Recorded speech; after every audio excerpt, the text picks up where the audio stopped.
சஜிதா திலாவத், அதாவது குர்ஆனில் சில வசனங்களை ஓதக்கூடிய நேரத்தில் சஜிதா செய்ய வேண்டும் என்பதாக உண்டு. அது ஒரு சஜிதா செய்ய வேண்டும். அந்த சஜிதாவில் ஓத வேண்டிய தஸ்பீஹ் அப்படிங்கிறது சுப்ஹான ரப்பியல் அலா வ பிஹம்திஹி என்று தொழுகையில் ஓதக்கூடிய அந்த தஸ்பீஹ் ஓதினால் போதும். ஆனாலும் கூட இதற்குன்னு பிரத்யேக துஆக்கள் ஹதீஸ்களில் பார்க்குறோம். அந்த துஆக்களை படித்து வைத்து கொண்டால் கூடுதல் நன்மையை ஈட்டிக்கொள்ள முடியும்.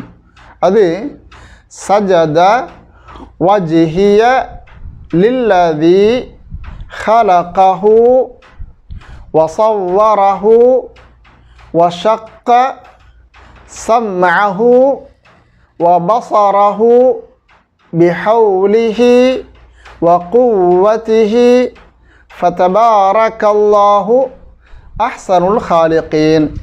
இந்த ஹதீஸ் நமக்கு ஹாக்கிம் போன்ற பல கிதாபுகளில் இடம்பெறக்கூடிய ஒரு சஹீஹான ஹதீஸு. அறிவிப்பாளர் ஆயிஷா ரலியல்லாஹு தஆலா அன்ஹா அவங்க.